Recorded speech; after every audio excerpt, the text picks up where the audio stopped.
ಬೆಂಗಳೂರು ಮಾತ್ರ ಅಲ್ಲ, ರಾಜ್ಯದ ಬೇರೆ ಬೇರೆ ಭಾಗಗಳಲ್ಲೂ ಕೂಡ ಇವತ್ತು ಸೆಲೆಬ್ರೇಷನ್ ಜೋರಾಗಿಯೇ ಇರುತ್ತೆ. ಅದರಲ್ಲೂ ಸಾಂಸ್ಕೃತಿಕ ನಗರಿ ಮೈಸೂರಿನಲ್ಲೂ ಕೂಡ ಸೆಲೆಬ್ರೇಷನ್ ಮೂಡಲಿದ್ದಾರೆ ಎಲ್ಲರೂ ಕೂಡ. ಈಗ ರಾತ್ರಿ 1 ಗಂಟೆವರೆಗೂ ಮಾತ್ರ ಅವಕಾಶ ಇದೆ. ಇಲ್ಲೂ ಕೂಡ ರಾತ್ರಿ 1 ಗಂಟೆವರೆಗೆ ನೀವು ಹೊಸ ವರ್ಷಾಚರಣೆ ಮಾಡ್ಕೋಬಹುದು.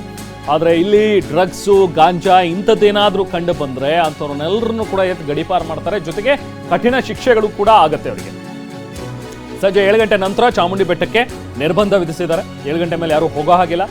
ಹಾಗೆ ಮದ್ಯದ ಬಾಟ್ಲ್ ಅಂತೂ ತೊಗೊಂಡು ಹೋಗೋ ಹಾಗೆ ಇಲ್ಲ ಬಿಡಿ. ಬೆಟ್ಟದ ಮೇಲೆ ಅಲ್ಲೆಲ್ಲವೂ ಕೂಡ ಆಚರಣೆ ಹೆಸರಲ್ಲಿ ಏನಾದರೂ ಅಹಿತಕರ ಘಟನೆಗಳಿಗೆ ಏನಾದರೂ ಕಾರಣ ಆದರೆ ಅಂಥವ್ರ ವಿರುದ್ಧ ನಿರ್ದಾಕ್ಷಿಣ್ಯ ಕ್ರಮ ತಗೊಳ್ತೀವಿ ಅಂತ ಹೇಳಿ ಸೀಮಾ ಲಾಟ್ಕರ್ ಅವರು ಕೂಡ ಖಡಕ್ ಸೂಚನೆಯನ್ನು ಕೊಟ್ಟಿದ್ದಾರೆ. ಪೊಲೀಸ್ ಕಮಿಷನರ್ ಸೀಮಾ ಲಾಟ್ಕರ್ ಅವರ ಜೊತೆಗೆ ಮಾತನಾಡಿದರೆ ನಮ್ಮ ಪ್ರತಿನಿಧಿ ರಾಮ್. ಬನ್ನಿ ಏನು ಹೇಳ್ತಾರೆ ನೋಡೋಣ.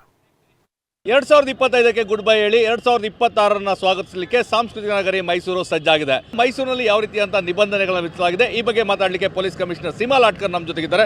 ಮೇಡಮ್, ಹೊಸ ವರ್ಷವನ್ನು ಬರಮಾಡಿಕೊಳ್ಳಲಿಕ್ಕೆ, ಹಳೆ ವರ್ಷಕ್ಕೆ ವಿದಾಯ ಹೇಳಲಿಕ್ಕೆ ಎಲ್ಲ ಸಜ್ಜಾಗಿದೆ. ಸಾಂಸ್ಕೃತಿಕ ನಗರಿ ಮೈಸೂರಿನಲ್ಲಿ ಯಾವ ರೀತಿ ಸಿದ್ಧತೆಗಳನ್ನ ಮಾಡಿಕೊಳ್ಳಲಾಗಿದೆ?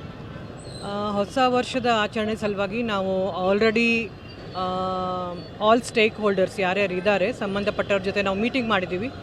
ಹೋಟೆಲ್ ಅವ್ರು ಇರ್ಬೋದು, ರೆಸಾರ್ಟ್ಸ್ ಅವ್ರು ಇರ್ಬೋದು, ಅಥವಾ ಸ್ಮಾಲ್ ಇವೆಂಟ್ ಮ್ಯಾನೇಜ್ಮೆಂಟಿಂದ ಏನು ಆಚರಣೆ ಮಾಡ್ತಾರೆ ಎಲ್ಲರದೂ ಮೀಟಿಂಗ್ ಮಾಡಿಬಿಟ್ಟು ಅವರಿಗೆ ನಾವು ಏನು ಇನ್ಸ್ಟ್ರಕ್ಷನ್ಸ್ ಇದೆ ಈ ಲಿಖಿತ ರೂಪದಲ್ಲೂ ಹೇಳಿದ್ವಿ. ಮತ್ತು ಅವ್ರ ಕಡೆಯಿಂದ ಏನೇನು ಸೇಫ್ಟಿ ಮೆಜರ್ಸ್ ತೊಗೋಬೇಕು ಅದನ್ನು ಸಹ ಹೇಳಿದ್ದೀವಿ.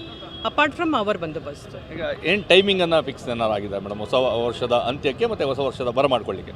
ಕಳೆದ ವರ್ಷವೂ ನಾವು ಇದು 1 ಗಂಟೆವರೆಗೂ ಇತ್ತು ಟೈಮಿಂಗು. ಇದು ಇದೆ, ಈ ವರ್ಷವೂ ಸಹ 1 ಗಂಟೆವರೆಗೂ ಇದೆ. 1 ಗಂಟೆ ಒಳಗಡೆ ಏನಿದೆ 12 ಗಂಟೆಗೆ ಅವರು ಆಚರಣೆ ಮಾಡಿಕೊಂಡು ಬಿಫೋರ್ 1 o'clock ತಮ್ಮ ಮನೇನ ಸೇಫಾಗಿ ಸೇರಿದರೆ ಅದಕ್ಕಿಂತ ಬೇರೆ ಏನೂ ಇಲ್ಲ. ಈಗ ಅರಮನೆ, ಚಾಮುಂಡಿ ಬೆಟ್ಟ ಇಲ್ಲೆಲ್ಲೂ ಸರ್ ಈಗ ಅರಮನೆಯಲ್ಲಿ ಹೊಸ ವರ್ಷದ ಆಚರಣೆ ಇರುತ್ತದೆ. ಚಾಮುಂಡಿ ಬೆಟ್ಟಕ್ಕೆ ಪ್ರವೇಶಕ್ಕೆ ಪೂಜೆಗೆ ಅಂತ ಹೋಗ್ತಾರೆ. ಇದಕ್ಕೆ ಏನಾದ್ರು ರೆಸ್ಟ್ರಿಕ್ಷನ್ಸ್ಗಳಿದೆಯಾ? ಹೇಗೆ? ಅರಮನೆಯಲ್ಲೂ ಸಂಭ್ರಮಾಚರಣೆ ಇರುತ್ತೆ. ಅರಮನೆ ಸುತ್ತಮುತ್ತಲೂ ಜನ ಇರ್ತಾರೆ ಜಾಸ್ತಿ. ಮತ್ತು ರಿಂಗ್ ರೋಡ್ ಆಗಿರ್ಬೋದು, ಮೇನ್ ಸರ್ಕಲ್ಸ್ ಆಗಿರ್ಬೋದು, ಮತ್ತು ಎಲ್ಲಿ ಹೈ ಫುಟ್ಫಾಲ್ ಇದೆ ಅಲ್ಲಿ ಎಲ್ಲನೂ ಸಹ ನಾವು ಬಂದೋಬಸ್ತ್ ಮಾಡ್ಕೊಂಡಿದ್ದೀವಿ, ಇನ್ಕ್ಲೂಡಿಂಗ್ ಟ್ರಾಫಿಕ್.